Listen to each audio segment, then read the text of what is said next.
কত বছর বয়সে সন্তানের বিছানা আলাদা করে দিতে হবে? আপনার সন্তানের বয়স কত হলে তাকে আর আপনার বিছানায় নিয়ে ঘুমাতে পারবেন না? সেটা পুরুষ হন আর মহিলা হন, মেয়ে হন বা ছেলে হন, বাচ্চাও ছেলে হোক বা মেয়ে হোক, একটা বয়স সীমা আছে যে সময়ের পরে বাচ্চাকে আর বিছানায় রাখা যাবে না।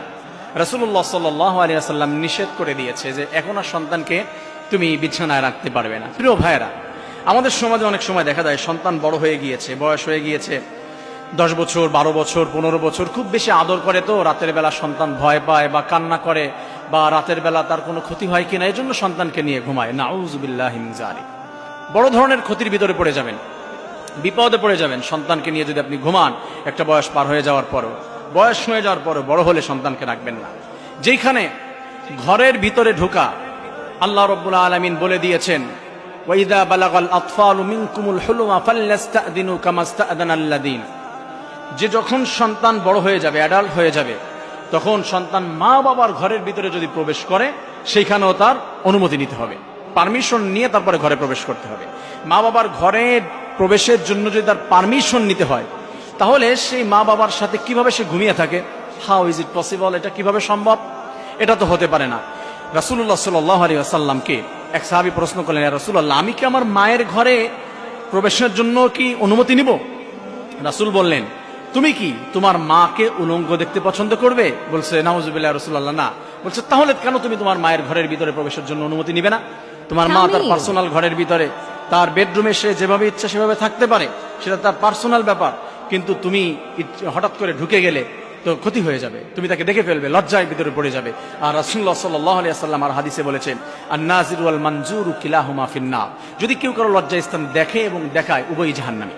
রাতের বেলা আপনি ঘুমাতে গিয়ে আপনার কাপড় উঠে যেতে পারে, আপনার সতর বের হয়ে যেতে পারে, আপনার সন্তান দেখবে, বা বিশেষ মুহূর্তে এক জায়গায় হবেন, আপনার সন্তানকে পাশে রেখেছেন, বড় ধরনের এফেক্ট পড়বে সন্তানের জীবনে, ক্ষতি হয়ে যাবে, সন্তানকে আপনি লাইনে আনতে পারবেন না।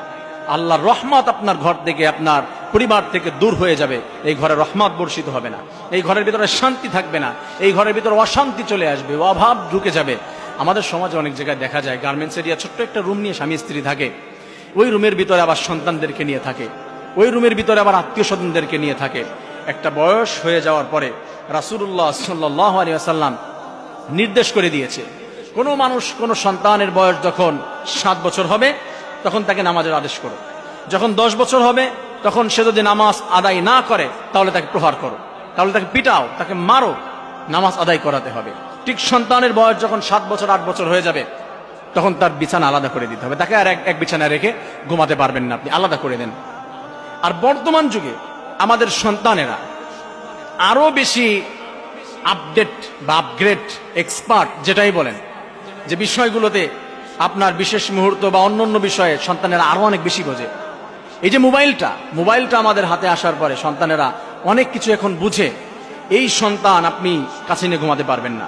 যদি সন্তান আপনার 4 বছর হয়, অনেক কিছু বোঝে, ভালো মন্দ সে যাচাই বাছাই করতে পারে, বুঝে, এই সন্তানকে নিয়ে আপনি ঘুমাতে পারবেন না। প্রিয় ভাইয়েরা, প্রিয় বোনেরা, ভালো মতো খেয়াল রাখবেন, গুরুত্বপূর্ণ বিষয়।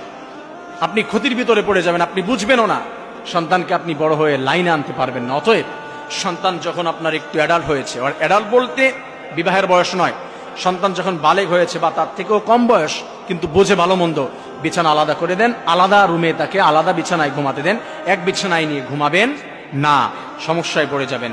আর যদি আপনি রাসূলের সুন্নাহ অনুযায়ী, হাদিস অনুযায়ী আপনি জীবন পরিচালনা করার চেষ্টা করেন, আপনার ঘরের ভিতরে রহমত, বরকত, ভালোবাসা দিয়ে আল্লাহ তাআলা ভরপুর করে দিবে। প্রিয় ভাইরা, আমরা জানলাম যে কত বছর বয়সে সন্তানের বিছানা আলাদা করে দিতে হবে। আল্লাহ তাআলা আমাদের সবাইকে এই হাদিসের উপরে আমল করার তৌফিক দান করুন। আমিন। আসসালামু আলাইকুম ওয়া রাহমাতুল্লাহ।